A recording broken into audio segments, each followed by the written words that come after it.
Hello नमस्कार। KVS का exam हो चुका है, रेस्पॉन्स की भी आ चुकी है और आपको अपने नंबर की जानकारी भी हो चुकी होगी। बहुत जल्द आंसर की भी आने वाली है।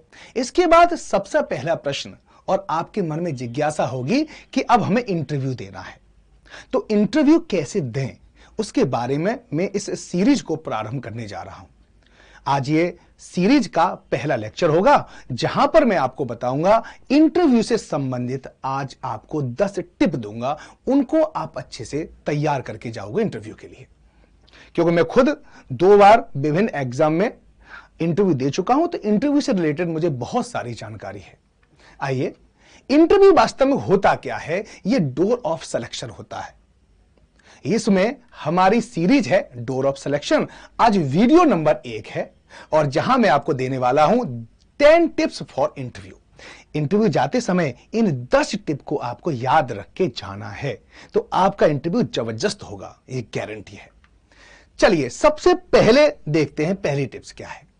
आप केवीएस का इंटरव्यू देने जा ही रहे हो, तो आपको केवीएस का जो संगठन है उसकी संरचना क्या है, उसका स्ट्रक्चर क्या है, उसका उद्देश्य क्या है, उसका महत्व क्या है, उसके बारे में टोटल जानकारी होनी चाहिए। और आप केवीएस की वेबसाइट पर जाकर इसके पूरे संगठन के बारे में जानकारी जरूर प्राप्त कर लें, जैसे इसका इतिहास क्या है, इसका मिशन क्या है, इसका विजन क्या है और इसके विभिन्न कार्यक्रम क्या है।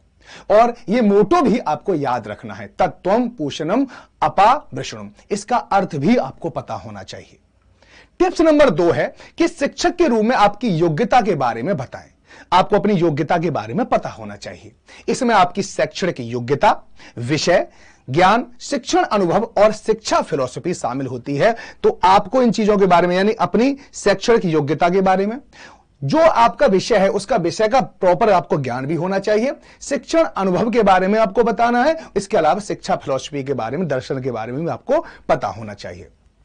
टिप्स नंबर 3, इन चीजों को आपको याद रख के जाना है। शिक्षा फिलॉसफी के बारे में आपको जानकारी होनी चाहिए, आपके पास शिक्षण फिलॉसफी के बारे में ज्ञान होना चाहिए। आपको बताना चाहिए कि आप अपने छात्रों को कैसे शिक्षित करना चाहते हैं। तो आपको एक पूरा ये इमेजिनेशन अपने दिमाग में बिठा के जाना पड़ेगा, इस प्रकार के प्रश्न आएंगे और मुझे क्या जवाब देना है। ओके, टिप्स नंबर 4 क्या है कि आपको नवाचार और अध्ययन के बारे में बताएं। आपको पता होना चाहिए कि आप अध्ययन में नवाचार का किस प्रकार से, किस ढंग से प्रयोग करोगे। आप अपने शिक्षण को नवाचार और अध्ययन के माध्यम से रुचिकर बनाते हैं, किस प्रकार से नवाचार से, ठीक है, इंटरेस्टिंग, यानी अध्ययन एक तरह से रुचिकर होना चाहिए, इंटरेस्टिंग होना चाहिए। बच्चे केवल आपको सुनने के लिए बैठ जाएं, समझ में आया कि नहीं? इतनी तरह से आप कोई चीज बता रहे हो कि उन्हें इंटरेस्ट आने लग जाए। तो आपको कोई एक ऐसा एग्जाम्पल दिमाग में सेट करके जाना चाहिए जो आप वहां पे जाके बता सकें। टिप्स नंबर 5 है कि आपको शिक्षण उपकरणों के बारे में जानकारी होनी चाहिए। डिजिटलाइजेशन हो चुका है, तो अब आपको audio, video, computer, smart board, internet के समुचित प्रयोग के बारे में आपको जानकारी होनी चाहिए।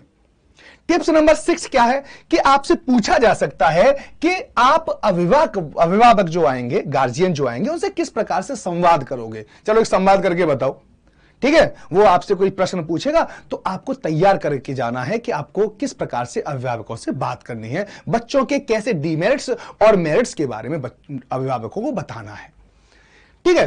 टिप्स नंबर 7 है हमारी कि शिक्षण में नैतिकता के महत्व के बारे में आपको पता होना चाहिए, ठीक है। आपको नैतिक मूल्यों और शिक्षण में नैतिकता के महत्व के बारे में जानकारी होनी चाहिए, ठीक है। आप मोरलिटी का किस प्रकार से यूज करोगे अपनी क्लास में, ठीक है, अपने शिक्षण में, तो वो अभी आपको एक एग्जांपल सेट करके जाना चाहिए अपने माइंड में। टिप्स नंबर 8 क्या है? डिसिप्लिन। ये बहुत ज्यादा जरूरी होता है।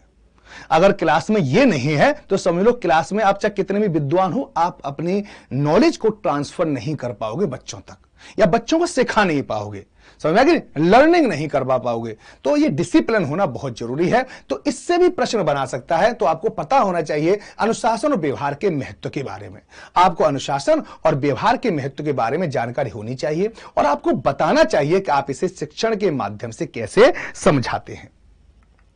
टिप्स नंबर 9 है कि जब आप अपने लेसन को समाप्त करें तो किस प्रकार से समाप्त करते हो। तो शिक्षण समाप्ति के बारे में बताएं। आपको बताना चाहिए कि आप शिक्षण समाप्त करने के लिए कैसे प्रेरित करें और छात्रों को समझ में भी आ जाए, ठीक है ना। अब टिप्स नंबर 10, ये आखिरी टिप होगी कि स्वयं से संबंधित प्रश्नों के लिए तैयार रहें।